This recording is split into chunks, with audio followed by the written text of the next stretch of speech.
Hey everyone, and welcome back to The Explainer. I am absolutely thrilled to have you here with us today. Whether you're a lifelong learner, a student, or honestly just someone curious about how this crazy universe actually operates, you are exactly in the right place. Today, we're diving into a really fascinating masterclass on the invisible rules that govern, well, absolutely everything. We're talking everything from our basic physical movements to our personal, everyday choices. We're going to be exploring the framework laid out in the Heroesmart Academy curriculum, and essentially, we're bridging the gap between hard science and some pretty deep life lessons. It's a journey from the mechanics of motion all the way to the mechanics of human behavior, and I guarantee it's going to change the way you look at a simple walk down the street. Okay, but before we get into the heavy lifting, I've got a bit of a mystery for you.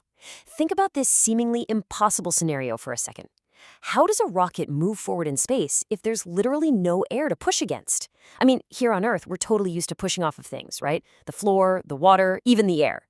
But space? Space is a vacuum. There is nothing there. So how on Earth does that massive, heavy machine actually propel itself into the cosmos? Keep that question rolling around in the back of your mind, because by the end of this explainer, we're going to solve this mystery together. Section 1. The Secret of Movement. All right, let's dive right into this. To figure out our rocket puzzle, we actually have to start right here on the ground with the foundational physics that make literally any kind of movement possible. The fundamental secret of movement in our physical world really just comes down to a super simple but incredibly profound rule. Every push or pull you apply has a matching force pushing back. You literally cannot touch something without it touching you back with the exact same amount of effort. Seriously, if you lean against a wall right now, that wall is actually pushing back against you just as hard to keep you from falling right through it.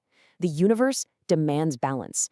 And this right here is the hidden physical code behind everything from walking to jumping to just throwing a baseball. And well, that brings us to the formal definition, famously known as Newton's third law of motion. For every action, there is an equal and opposite reaction. Now, I want to give you your first piece of mental homework for today. If you're an 8th grader studying this, or hey, even if you haven't been in 8th grade for decades, I want you to mentally state this law in your own words right now. Just think about it. An action happens, and a reaction instantly follows in the exact opposite direction. It's literally the engine of movement in our universe. Section 2. Action and Reaction Explained. So let's see how this builds when we start breaking down the actual mechanics with some real-world examples. Just imagine you're rowing a boat on a super quiet lake. What are you actually doing to move forward? Well, your action is taking those oars and pushing the water backward, behind you. Now, because of Newton's law, that water can't just sit there. It has to push back. And this brilliantly illustrates the reaction. The water pushes the oars, and consequently your whole boat, forward. You push back, the water pushes forward. It's this perfect, harmonious pair of forces. You know what makes this law so incredibly powerful? It's completely universal.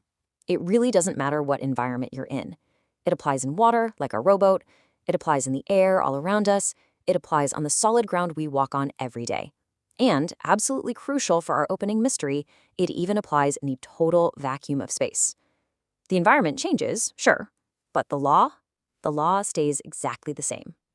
Section 3, the law in real life. All right, let's bring the science off the chalkboard and kind of narrate some mini scenes of physics in action. Imagine you're standing on a skateboard. To get moving, what's step 1? You take your foot and you push backward on the ground. You are exerting a literal force on the earth. Step 2, here comes the reaction. The solid ground pushes your foot, and therefore the skateboard, forward. Without the ground pushing back against your shoe, you wouldn't go anywhere at all. You are quite literally borrowing the Earth's resistance just to propel yourself down the street. Okay, here's another piece of homework straight from the curriculum, and I really want you to actively engage with this one. Why does a swimmer move forward when pushing water backward? Well, based on what we just talked about with the skateboard and the rowboat, you already know the answer. The swimmer's arms and legs apply an action force backward against the water. The water then immediately applies an equal and opposite reaction force forward against the swimmer's body. The harder you push that water back, the harder it pushes you forward. And hey, it's not just about moving horizontally either. Think about a basketball player jumping for a massive dunk. The action, their legs push violently down onto the court. The reaction, that hardwood floor pushes upward against their shoes with the exact same amount of force, launching them right up into the air. The surface you interact with is practically your partner in movement. Let's keep those gears turning. Can you think of one example of this law happening up in the air? Think about a bird flying. When a bird flaps its wings, it's actually pushing the air downward and backward. In response, the air pushes the bird's wings upward and forward.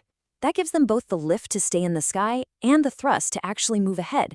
It's like using invisible air as a solid wall to push against. Which finally brings us all the way back to our opening mystery. How exactly does a rocket move in space without air to push against? Well, the answer is right here. A rocket doesn't need to push against outside air because it brings its own medium to push against. The action is the rocket's engines violently pushing massive amounts of hot exhaust gases backward out of the nozzle. The reaction, those very same exhaust gases push back against the rocket, propelling it forward into the deep unknown. It's literally the ultimate expression of action and reaction, operating completely independently of whatever is outside. Section 4. The Golden Rule of Physics. Now, here's where the heroesmartacademy Godly Learners series curriculum does something really interesting. It doesn't just stop at the physical science. It shifts the whole narrative arc to elevate this physical law into a universal truth about life and human behavior. It introduces a moral component by referencing this really well-known biblical quote from Luke 6:31, "Do to others as you would have them do to you." The source material basically uses this to bridge the gap between how objects interact in a physical space and how we as human beings interact in a social space. So the crucial point here is this absolutely massive parallel. Just as the physical law dictates that actions cause equal physical reactions, like the oars in the water, the moral law suggests that our human choices affect others in very measurable ways, which in turn causes reactions right back in our own lives.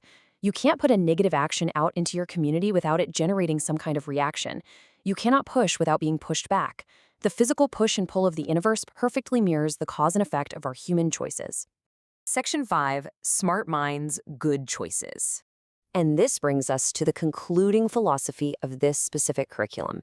It essentially argues that being highly educated in things like physics or math or history is actually incomplete if it just stands alone. Step 1 is education, for sure, but step 2 has to be morality. The source material warns that, honestly, what's the point of being super smart and highly educated if a person just continues to make bad choices that end up hurting themselves or others? Action and reaction, right? Therefore, the curriculum states that combining education with morality leads to the ultimate result, true intelligence. It's grasping the fact that because every action has a reaction, we really have to choose our actions wisely so they don't end up hurting us when that inevitable reaction comes around. The curriculum then frames this final thought with a spiritual promise derived from Romans 8, 6, and 7, noting that engaging the mind spiritually brings peace of mind. Now, in the context of our explainer today, you can really view this peace as the ultimate positive reaction to the action of engaging with positive moral content and making good choices. You put good out there, the system pushes good right back to you. Wow, we've covered a ton of ground today, haven't we? From the fiery exhaust of rockets blasting through the vacuum of space, all the way to the quiet power of our daily moral choices. But it all runs on the exact same engine. So, I want to leave you with this final provocative thought. How are your everyday actions impacting your world right now? Whether you're physically walking down the street or making a choice that affects a friend or a colleague, just remember that nothing happens in isolation. Every single push has a pushback. What kind of reactions are you creating today? Thank you so much for joining me for this explainer. Keep learning, keep questioning, and I'll see you next time.